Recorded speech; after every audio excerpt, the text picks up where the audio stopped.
is the facelifted version of the third generation of the Mercedes V-Class, codenamed W447, and this one literally has got a facelift because the front end has changed dramatically. Bigger grille, new lights, new bumper. It comes with the AMG line package as standard, because of which you get this sportier bumper here. You get chrome right here, chrome here as well. In fact, it gets this illuminated light which looks awesome at night. Meanwhile, these are multi-beam LED headlamps. It says multi-beam LED here. Dual projector setup. This is the DRL which actually converts into the indicator on the other side where the indicator is on. Gets the star-studded grille. Yeah, lot of stars here. In fact, even on this closed area, there are stars. Meanwhile, there are stars here as well. It gets 6 parking sensors because it has got self-park, the huge Mercedes logo which actually hides the radar right behind, another Mercedes logo right here. Straight away, let's open the engine bay, which can be a bit tricky. No, there it is. So the engine bay is small and this needs a bit of cleaning as well. Yeah, compact engine bay, yet it has big engines. Okay, only 4 cylinders. There's no 6 cylinder here. There's insulation right there, and this guy is available in 5 colors. 2 interior colors. This one has the beige. There's a black option as well. Now this is actually the extra long wheelbase version of the V-Class, which has a length of almost 5.4 meters and a wheelbase of more than 3.4 meters. Yeah, that's 3430 mm, which is actually the longest wheelbase of any Mercedes car in India. Meanwhile, there are 3 variants: standard wheelbase, long wheelbase, and this one, the extra long wheelbase. So the standard wheelbase is actually 475 mm less. Meanwhile, the one is 230 mm less, but both of them, the standard as well as the long wheelbase, have the same length of the wheelbase, which is 3.2 meters. This is so huge. It's massive. Well, that's what she said. Anyways, the problem is that the car has a lot of body. However, the wheels are like really small. These are 18 inches. You have the option of 19 inches, but abroad 245, 45, 18 is the size of the tires. These are 10 spoke wheels. Aero optimized wheels, no aero cover, just the design is aero optimized, and it says Mercedes-Benz here on the brake caliper. And because it has got airmatic air suspension, you can lift the front end if you want. There's a lot of car here. This is really more car per car, or like a house on wheels. There's obviously a camera here. It even projects the Mercedes logo here from the outside rear view mirrors at night. Meanwhile, you get the lane keep assist camera, rain sensor, but there is no second camera here for traffic light view. It gets these roof rails, which I assume are very much functional. Okay, the car is like really very tall, and you obviously have a very different treatment on the roof. I don't know why it has these cuts and all, probably for aero efficiency. Lot of glass area. This has the green tint here. Now coming to the rear of the car, you realize not much has changed as such with the facelifted version, because again, very boxy. The main lights, which are LEDs, it says Mercedes-Benz on the inside. This is actually the rear fog. Meanwhile, indicator is functioning here. Says V300, Mercedes-Benz branding, Mercedes logo, 6 parking sensors, chrome treatment right there, reflector, and gets a spare wheel which is sort of smaller size, I think. Is it a alloy or not? You tell me. I can't really see it, but yeah, it's buried right below. Now there's a trick here. You can actually open the rear glass like this, so it's easier to put in stuff. Yeah, that's actually very smart. You get a rear wiper washer here. Very nice quality of the wiper.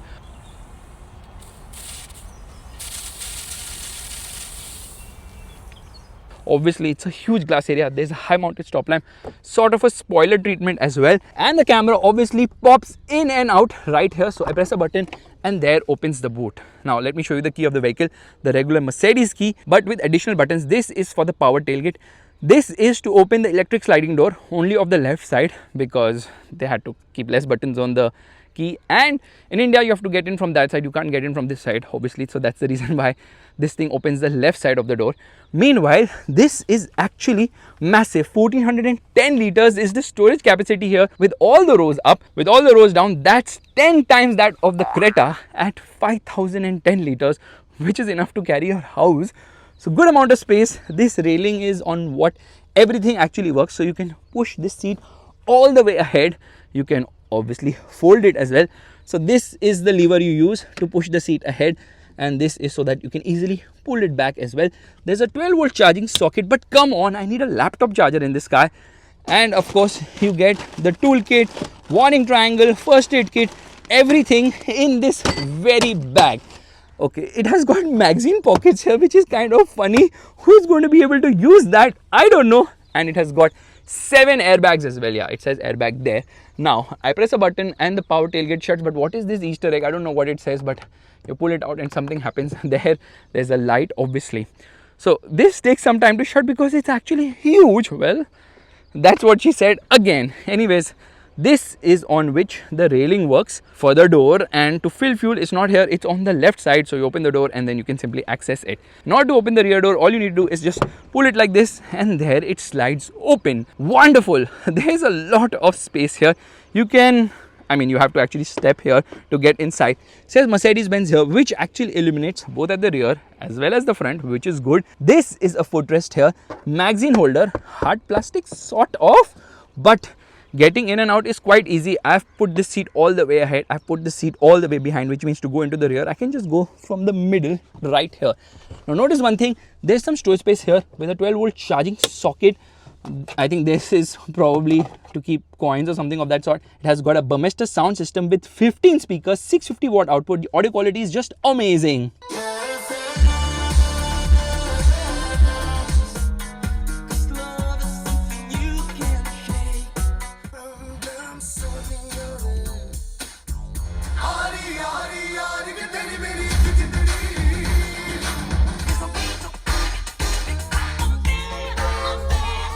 Now it has got captain seats in both the rows, which is amazing. You use this lever to recline the seat, armrest on both the sides as well, proper seat belts too, which is quite awesome. Look at the amount of space. Now obviously this seat will come behind when there will not be much space here, but you can obviously coordinate and negotiate with the center row passengers as to how much space you want here. You get a blind, which is manual, properly damped, light placement here, hook, AC vents here on the top. And this is, I think, for the coat hook, so you have to remove that. Obviously it doesn't get any sunroof, unfortunately, and these windows don't open either, so they are fixed, but good amount of space, really comfortable. Third row, and this lever helps me, one second, recline the seat quite a lot. That's good. Speaker placement here on the top, very good quality, just amazing. This is a spacious cabin, so much space, absolutely mind-boggling. Heck, even the third row gets seat heating and ventilation. But you have 3 configurations for the way you want the seats to be in this car. First things first, let me show you this. You pull this to push the seat ahead, you pull this to move the seat up. So obviously if you want to fold the seat, you can do that. There's a lot of flexibility in this car. Now notice one thing, there are 2 USB-C charging sockets here, 2 on that side as well, and there is a USB-C charging socket here, 2 of them here, 2 of them here as well. So that's like 8 USB-C charging sockets, which is absolutely crazy. Here you actually get a cup holder which will not open because the seat is all the way behind, but everything works on this particular railing. The footrest also is on that particular railing. Now you have 3 configuration options for the seats. One is this, wherein you have those seats there and these seats here. The second is you have these seats in the third row. There's nothing in the second row, so you can literally stretch like crazy. And the third option is these seats are in the third row. Those seats are in the second row, but they are facing back, so you can have a meeting. Now, all this can be done by a Mercedes dealer only. You can't move the seats like that. You need some skill set. So with this lever, you can move the seat ahead and behind. It's a 2-hand operation, so I'm not able to do it at the moment. Seats are very nice and comfortable with this soft pillow here, which is amazing. A lot of controls here. So this is to obviously move the recline of the seat. 42-degree recline is absolutely crazy. So you have memory function as well. Using this button, you can get the seat back into position. You get seat ventilation, you get seat base heating, and then you get seat heating for this area. So a lot of options in that sense. Now this is actually for the massage, this is for the heating, this is for the massage, I guess. A little confusing it can get, but this does not work. This is fixed because manual adjust for moving the seat ahead and behind, and you need a lot of effort to do that. That's why this particular thing holds everything into place. So that's like the electronic hub of moving the seat ahead and behind. You get a wireless charging pad here with Mercedes-Benz branding on top of it, which is cool. And as soon as I get in here, I realize there is so much space. Absolutely crazy amount of space. You can stretch. Someone as tall as me, 6 feet 2 inches in terms of height, I can literally do this. That's the level of space. Absolutely crazy. How do I move? Shut this. I just press a button here and there it shuts. So obviously it has got electric doors, and there's a sun blind here, which is manual obviously, so that you can block your jealous neighbors. So that's how it is done, which is fantastic. Yes, I'm right. This is actually for the massage. It's not for the heating. I'm experiencing it for myself for the very first time as well. So now this thing actually extends. Just press a button here and it extends out. So the ottoman extends to make sure there is adequate under thigh support, and you can really stretch in utmost comfort. This is a palace on wheels. There's so much comfort. It's absolutely unbelievable. Like, I have never experienced a car with this level of luxury, comfort and space. Mind blowing. Vans are the future, I feel, because they offer so much comfort and luxury. I'm like, mind is blown completely. Let me shut off the massage because I don't deserve it at the moment. So let me put this down. Absolutely crazy rear seat experience. There's a very good amount of headroom as well. Good amount of leg room, good amount of under thigh support. Everything is phenomenal here.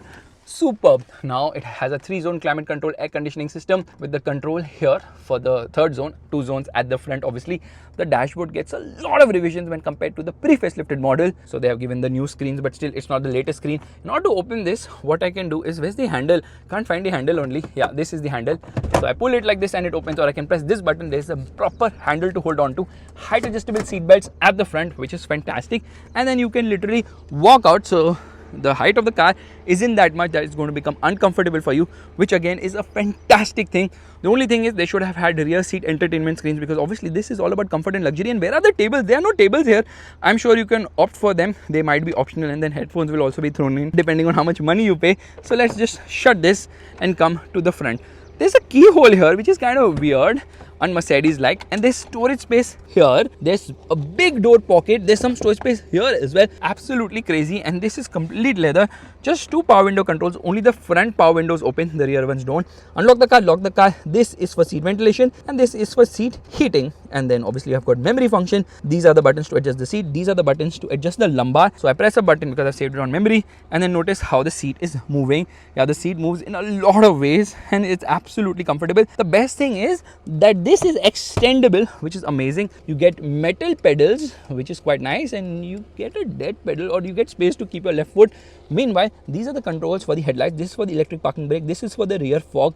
The AC vents are a bit different here when compared to the center. How do you turn the AC vent off? By simply moving it to the right like this. Amazing. Some hard plastics. Yeah, hard plastics are there in quite a lot of places in this car.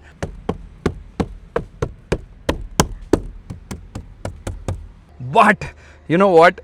I love the interior because firstly you're seated so high up. It's absolutely crazy. Like, you get a good view of what's around. Let me shut the door. No soft close function here, which is expected, and there is no heads up display here. That is actually the driver monitoring system. So when you're distracted, it gives you a warning saying focus on the road. This is also lockable, and the glove box is big, but it's not cooled, and there's some different storage here. There's a light placement here, but I don't know, you can keep something hidden or what, not too sure. Let me turn off the air conditioning.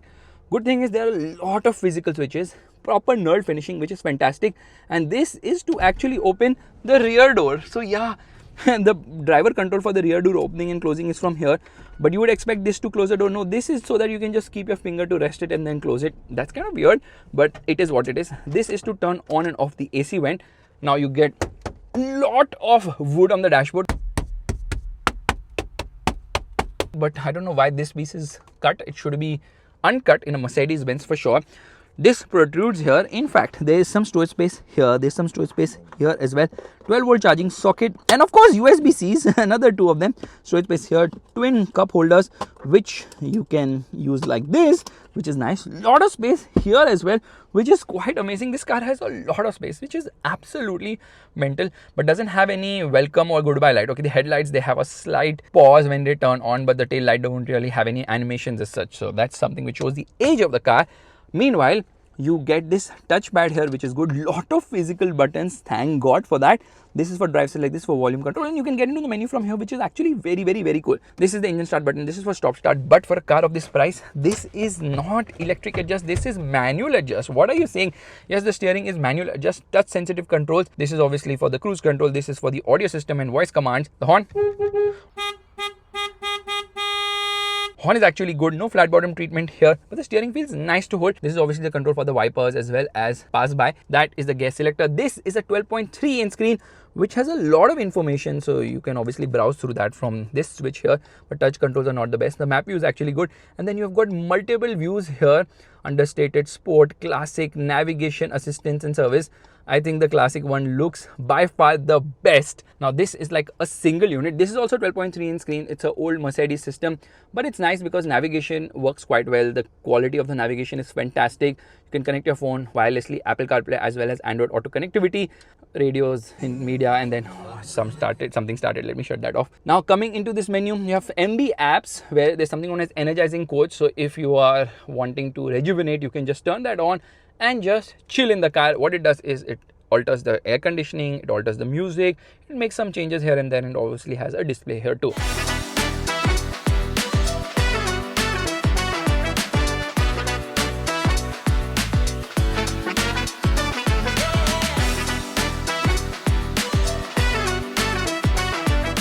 Coming to comfort, there are ambient light colors which are either multicolor or monochrome. So there are 64 colors for the ambient lighting, which is expected from a Mercedes car. And there's an off-road menu here which gives you some information and you can obviously change it. Now I'll put all this when driving the car, including this info menu, which shows you what's the fuel consumption like, vehicle data, as well as engine data. So in vehicle data, if I rev it, it shows me how much accelerator and brake is being applied. That's kind of nice. And the settings menu is very vast. So you can make changes to the ADAS functions, you can make changes to the attention assist and all those things. So a lot of functions here, which actually brings me to the reverse parking camera of this car, because it has 360-degree view. So here, let me show you the front and rear views here.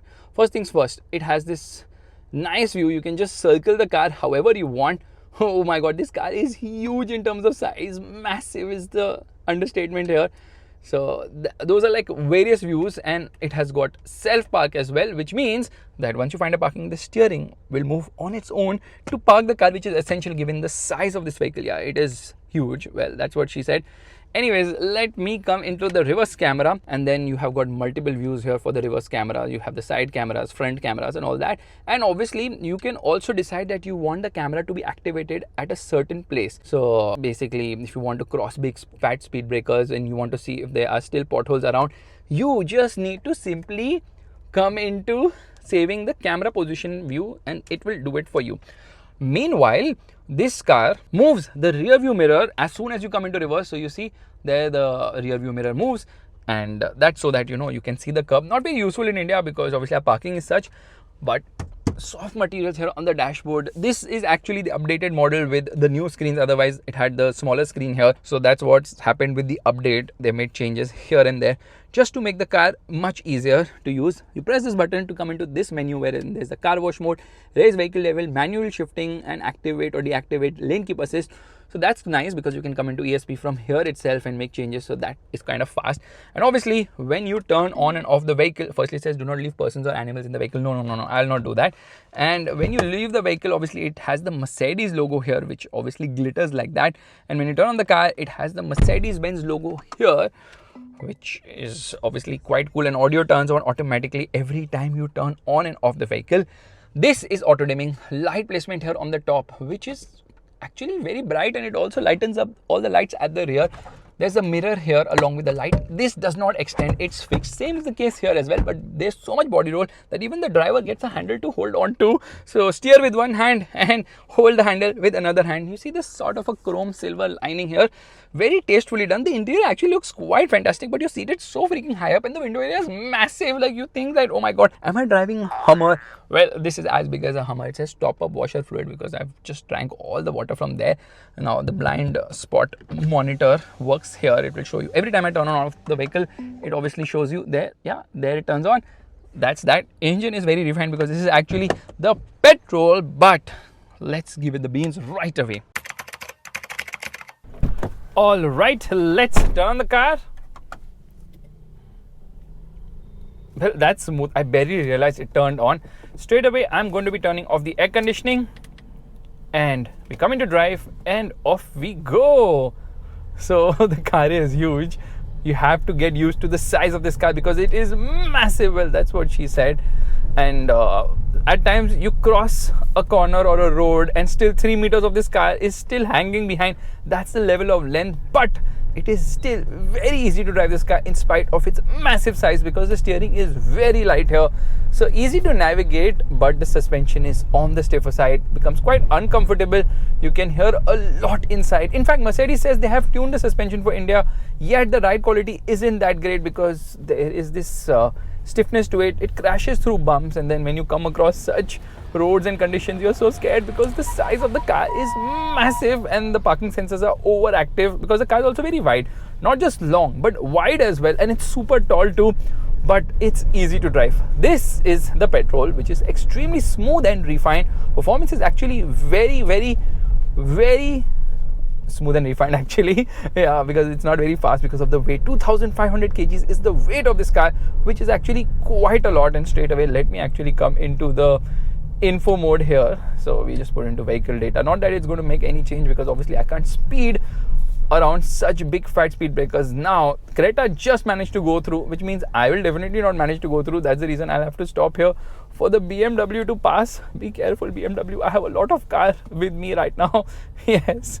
And yeah, that was easy. So steering is actually very light and nimble, which is such a good thing, and performance is smooth and refined. Like I've told for the 15th time already, ground clearance seems to be ample, which is kind of funny because this is the stock ground clearance. I have not raised the ride height of the car. Once you raise the ride height at the front, you can lift the nose, then the ride quality, forget the ride quality, then it's easy to cross through big bad speed breakers as well. But around the corners, yeah, you can hear the sound of the wheel spin. Well, the thing is that around the corners now, there's a lot of body roll, which is expected considering how tall this car is. It has got airmatic suspension, and this is actually something which is exclusive to India, because it gets airmatic suspension only in the diesel. In India, they also offer it with the petrol, so that's something which is very unique. So there's air suspension, there's adaptive dampers. Adaptive dampers are there, but there's no rear wheel steering, so taking a U-turn is quite a pain, but somehow it managed without me having to take a reverse, which is actually a very good thing. And onto the throttle, yeah, engine becomes vocal in the mid-range, so yeah, you can hear a bit of the engine there. And driving this around the corner, I feel like I'm driving a bus because the size is so big here. Anyways, this car is available with petrol and diesel engine options in India. Abroad, it has got 4 diesel engines. There's a 1.6, there's a 1.7, there's a 1.6, 1.7, 2 liter, 2.2. Yeah, a lot of diesel engine options. But in India, we get the 2 liter diesel, which happens to make 234 horsepower and 500 Newton meters of torque. Meanwhile, the earlier V class had a V220D spec, which had 161 horsepower. So yes, performance has dramatically improved here, which means that this car goes from 0 to 100 kilometers per hour in 8 seconds, which is 3 seconds faster when compared to before. Top speed 220 kilometers per hour. This fridge running at 220 kilometers per hour would be absolutely crazy. The German Autobahn is the only place where you can legally drive at those speeds, but no one's going to take this on the track. So if ever this car is going to hit its top speed, it's going to be on the German Autobahn. Anyways, we should forget the diesel for a moment, because the diesel is the choice of fuel for everyone when buying an MPV. But this segment largely has petrol. Which petrol? Well, the LM and the Vellfire are both petrol. The other cars are obviously cheaper. You can get 2 of them for the price of one of these. I'm talking about the MG M9, which is an electric, and the Kia Carnival, which is a diesel. But this is now assembled in India, which is such a good thing, because demand has increased for luxury MPVs and luxury vans. That's the reason now this is being assembled in India. Well, when you come across big speed breakers, you have to pray, or you can simply raise the nose by 25 mm thanks to air suspension, then adaptive dampers. All those things are there, but the ride is just not good enough because our roads are so bad now. You can feel almost everything here. Thankfully, we don't get the bigger 19-inch wheels, but yeah, ride quality is not the USP of this car, which is what it is. Neither is the handling. This car is more about interior room, and that is something you have to pilot when on the road by being careful of what's around you. So first things first, let me change the mode here. Let me also change the drive mode. We come into sport drive mode, and I can also go ahead and change this to engine data, and off we go.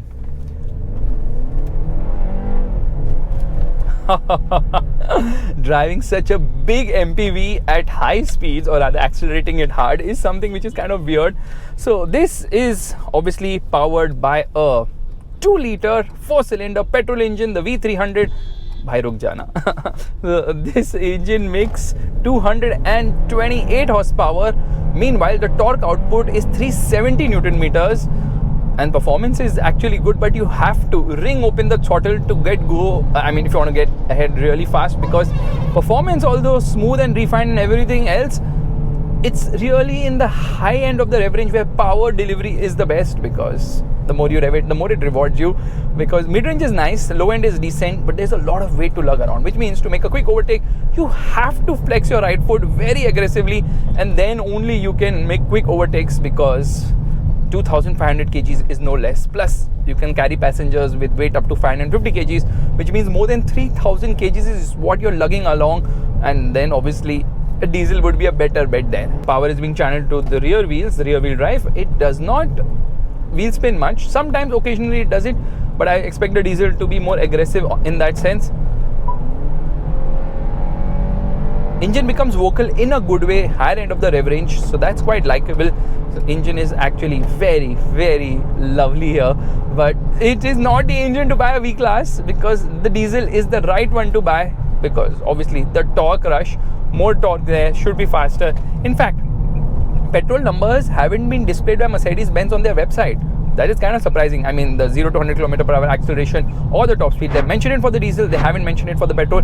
I expect the petrol to reach a similar top speed of 220 km/h. Meanwhile, acceleration timing is something we will test right now, because what else to do? How else do you find out how fast this car is? Fuel tank capacity 70 liters. This petrol is obviously going to drink, okay, that's the blind spot alert. So obviously it's going to drink fuel. However, the petrol will return around 4 to 7 kilometers per liter depending on the driving style. Meanwhile, the diesel will return almost 10 kilometers per liter, again depending on the driving style. And I'm just going to come into this classic menu, which is the best, and straight away I click on the car and I raise the vehicle level, because this has to be done here for sure, to go over this big speed breaker. In fact, the ride height automatically drops at 30 kilometers per hour. So it is just so that you can drive over bad roads. You're not going to drive faster than 30 kilometers per hour over bad roads. So that's how it has been done. Their traction control light blinking. So let's do the next best thing, which is turn off traction control as well. Traction off. And we come into manual shifting, and let's see whether it holds on to a gear. First gear. No, it upshifts. Yeah, it's upshifting around 6,500 RPM, slightly under that, 6,200 RPM to be precise, is where this car upshifts. The brakes could be better.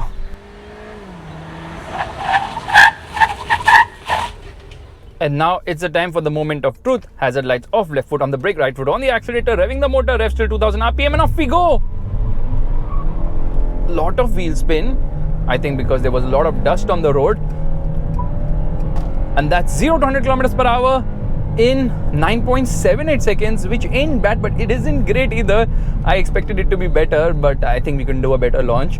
The thing is that this car has a 48 volt mild hybrid system, which gives it a boost of 20 horsepower and 200 Newton meters, which is the reason why it doesn't feel sluggish in spite of its size and weight. In fact, it's way bigger than its immediate rivals, the Toyota Vellfire as well as the Lexus LM, because both of them have a wheelbase of 3 meters. This has 3.4 meters.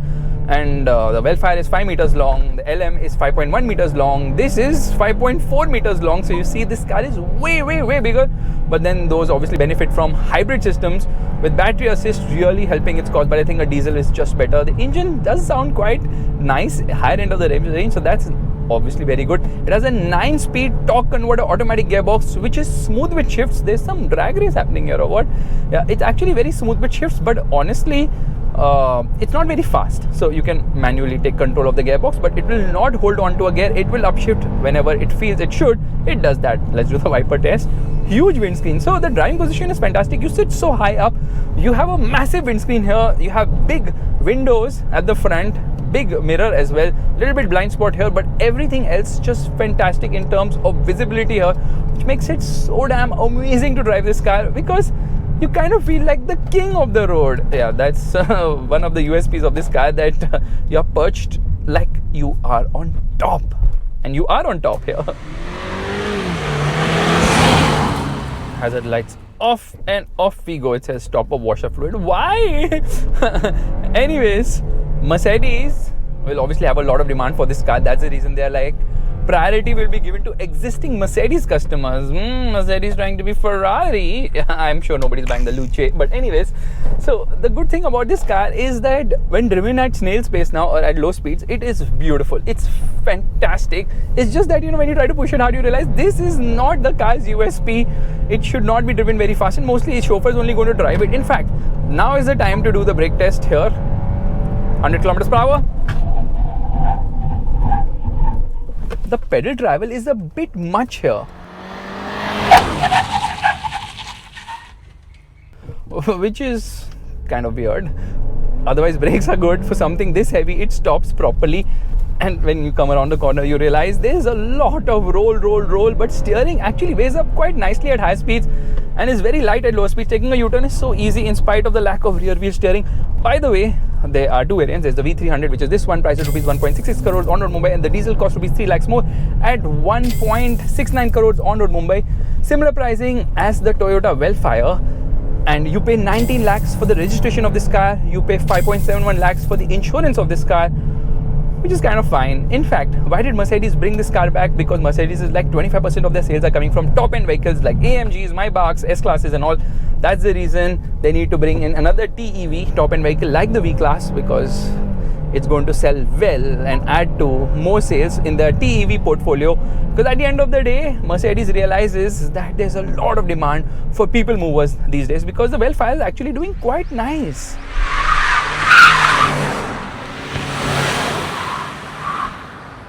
Hazard lights off, and off we go. The thing here is there are 3 drive modes. So we are in sport drive mode right now. There's comfort and there's eco. That's about it. At least it has a sport drive mode. Usually Mercedes doesn't give a sport drive mode in its cars. GLS, I'm looking at you. So the first generation was launched in 1996. This is actually based on the Vito front wheel drive platform. The original one was like that. Then there came the second generation in 2004. This is the third generation, which came in 2014. The third generation was sold in India as well. Okay, well, let's stop here quickly and launch and just time the car. So the third generation was sold in India from 2019 to 2022. It came from Spain, via, okay, the seatbelt is tightened up completely.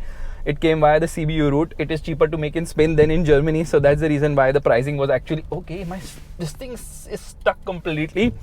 Left foot on the brake, right foot on the accelerator, revving the motor. I'll come to the Spain story in a bit.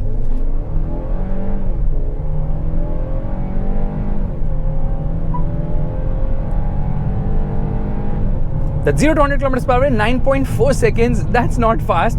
So yeah, when this car was initially launched, the third generation model in 2019 and was on sale till 2022, it came from Spain, cheaper to make in Spain when compared to Germany. So the pricing was actually less than half of this, so around 70 lakhs or somewhere 70-75 lakhs.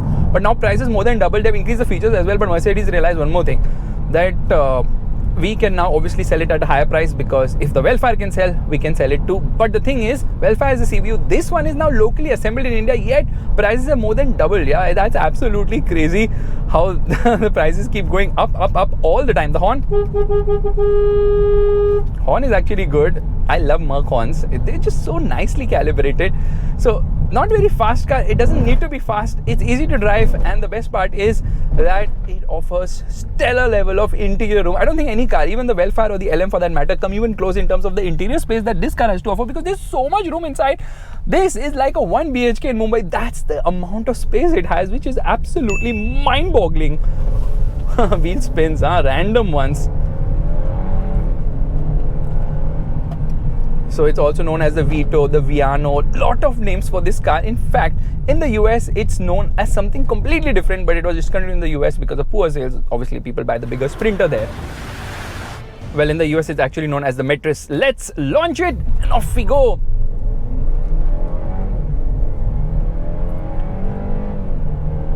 So Mercedes' van journey in India is actually quite elaborate. In 1999, they launched something known as the MB100, 0 to 109.37 seconds. They launched this MB100 van and the MB140 van. The length obviously differed there. Those were actually SsangYong cars. SsangYong and Mercedes had some tie-up. That's the reason their extent was actually an ML underneath in terms of using a lot of Mercedes underpinnings. And they were imported completely from Korea. They failed, so they were on sale from 1999 to 2001. In 2011, they got the R-Class. The R-Class was one ugly girl. Sexist. Boom. Oh, sorry. What am I saying? Yeah, it was one ugly car, because of which it did not sell. It didn't even have a diesel. So another thing, that time nobody would accept petrol powered vans and that because there was no hybrid assist now, so again that also tanked. And then obviously they came up with the V-Class. The V-Class was launched in India in 2019. In 2023 July it got a global facelift, so they have taken around 2.5 years to bring it to India, so that's a long time. Yeah. And if you corner really hard now, you don't have to worry, it will not topple. It has got 5-star rating from Euro NCAP, which is quite expected considering it's a Mercedes, so it has all the electronics, the systems and all in place. Very nicely done obviously, but I'll still try and corner hard because I can. Rear wheel drive for the win. Yeah, it does waver along. You can't maintain or hold a line properly here because obviously it is heavy and very top heavy as such, which actually brings me to why would you want to buy one? Simply because there is nothing which offers this level of comfort. Yes, the Vellfire is good, it has some better tech and features, but it doesn't have the Mercedes brand swag at the end of the day. So essentially this is the replacement of the R-Class and the Viano. In fact, this car also has an electric version known as the EQV. I have traveled a lot in it because abroad obviously most of these cars are used as taxis. Very comfortable, quite luxurious, very silent also obviously expectedly. I don't know why they're not bringing it to India. I don't know why Volkswagen is not bringing the ID bus to India. By the way, this car comes with 3 years warranty and you can get service packages starting at rupees 90,000, which also is very reassuring because cost of ownership is something with people worry about with German brands, but now obviously the service packages and all make things a lot better for buyers. Now let's quickly take a U-turn because we launch it yet again.